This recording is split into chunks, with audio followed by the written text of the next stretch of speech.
She had a heart, how shall I say? The Duke further tells the messenger that the Duchess had a very childish and simple nature, and he finds it difficult to describe that how childish and how simple she was. She lacked dignity and decorum. Too soon made glad. She used to get pleased very soon, too easily impressed, and she used to get impressed very easily. She liked whatever she looked on, and her looks went everywhere. She liked everything she looked at, and her looked went everywhere. So the Duke wants to say that he wants to point out at the childish nature of the Duchess, that she lacked discrimination between what is really worth appreciating and what is not. Sir, it was all one, my favor at her breast, the drooping of the daylight in the west, the bow of cherries, some officious fool broke in the orchard for her, the white mule she rode with round the terrace, all and each would draw from her alike the approving speech or blush at least. The Duke is further critical of the dead Duchess, as she lacked good sense and discrimination.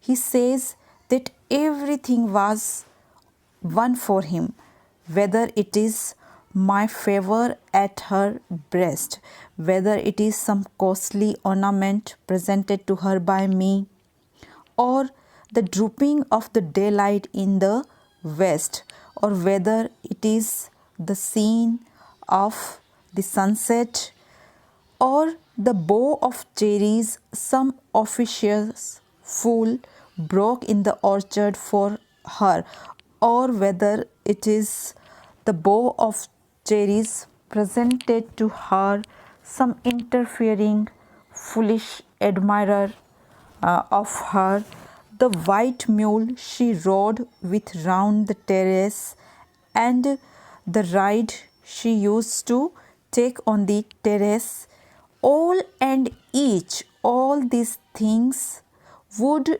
draw from her alike the approving speech. She used to appreciate everything, and every little thing used to draw her appreciation, even when she did not express her pleasure in such things in words. She would at least blush with pleasure and thus show her appreciation. She thanked men, good, but thanked somehow, I know not how, as if she ranked my gift of a 900 years old name with anybody's gift. The Duke is further critical of the conduct of the Duchess, and he says that the Duchess had a habit of appreciating and thanking every little courtesy shown to her or every little favor done to her. It's okay, but she thanked somehow, I know not how, as if, but she behaved as if she ranked or she considered all other gifts presented to her or all other favors done to her of the same value as the name or the rank or position given to her by the Duke and his old ancient noble family, as he belonged to a noble family and he was proud of it. So his ego was hurt here, his pride was hurt here, and he makes it clear to the messenger. Who would stoop to blame this sort of trifling? The Duke further says that who would lower his dignity to blame, to criticize, to openly criticize and point out such petty things. He thought it was below his dignity to point out such petty things in the behavior of the Duchess and correct her. Even had you skill in speech, which I have not, even if you had the necessary skill of fine speeches, which the Duke considers that he does not have, to make your will quite clear to such an one, to make your desire clear to such a childish person as the Duchess was, and to say her that to make it clear to her that just this or that in you disgust me, that this or that thing of your behavior I do not like, and here you miss, and here you miss, here you lack the dignity which you should maintain as belonging to a noble family, or there exceed the mark, and here you are crossing the limit. And if she let herself be listened so, and even if listening to you she let herself be corrected so, and nor plainly set her wits to yours, and she did not argue with you, and forsooth at once and made excuse. She did not make any argument with you, and she did not justify her behavior. Even then would be some stooping, and I choose never to stoop. Even if she corrects herself, if her mistakes are made clear to her, even then it would be some stooping on his part, and I choose never to stoop. And the Duke says, I choose never to belittle myself.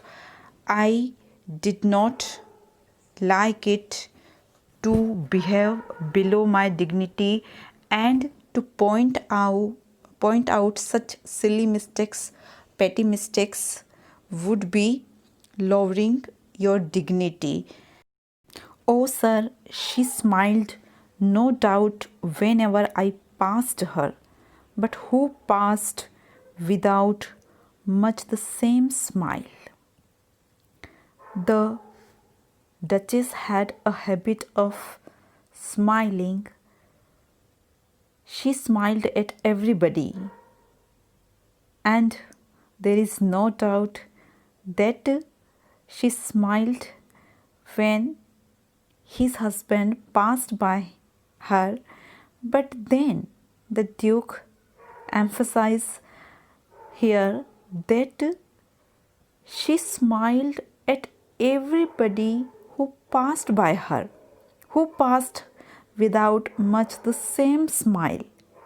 This grew, I gave commands, and this grew until it became intolerable to him, and he gave commands. Then all smiles stopped together. And this line suggests that although the poet has not made it clear, he left it obscure, but it suggests that when her irresponsible friendliness became intolerable to him, he got her murdered. There she stands as if alive, and there is her portrait on the wall, which looks lifelike and very realistic. Thus, the proud Duke, he did not stoop to ask her to mend her ways, but he rather chose to get her murdered. This shows the dictatorial and very cruel nature of the Duke. The entire speech of the Duke was intended to impress or warn the messenger that he wants his future wife to have some sense of decorum and dignity. She must not be too polite, otherwise, she will meet the same fate as the last Duchess. He further asks the messenger to come down with him, and he says, "Will it please you rise? We will meet the company below then." Let us go down and join the company below, other people who were waiting for them. I repeat, the Count your master's non munificence is ample warrant that no just pretense of mine for dowry will be disallowed. Here he very cunningly, cleverly puts forward his demand for dowry, which he must have made it clear in the beginning, and here he repeats that your master the count is known for, he has a reputation for being generous, and my demand for dowry will not be disallowed, and this dowry I am asking for the your daughter's sake. Though his fair daughter's self, as I avowed at starting, is my object, as I had made it clear in the very beginning that it is for his daughter's sake I am asking for the dowry. Nay, we will go together down, sir. Here he stops the messenger that they both should go down together. Sir, notice, Neptune, though taming a seahorse, thought a rarity which Claus of Innsbruck cast in bronze for me. And when they go down,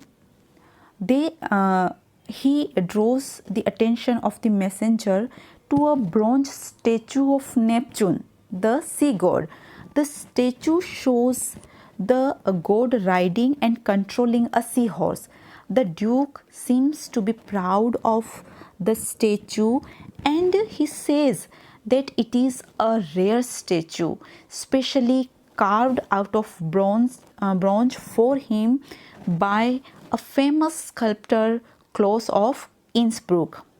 The Duke here tries to impress the envoy with his artistic taste. So here we see various shades of the Duke's character, and the Duchess' character is also revealed through the conversation. But the character of the Duke, which has been presented in a very subtle and ironic manner, is very interesting, and that is a very basic quality of the dramatic monologue. So this was the explanation of the poem, My Last Duchess. Thank you.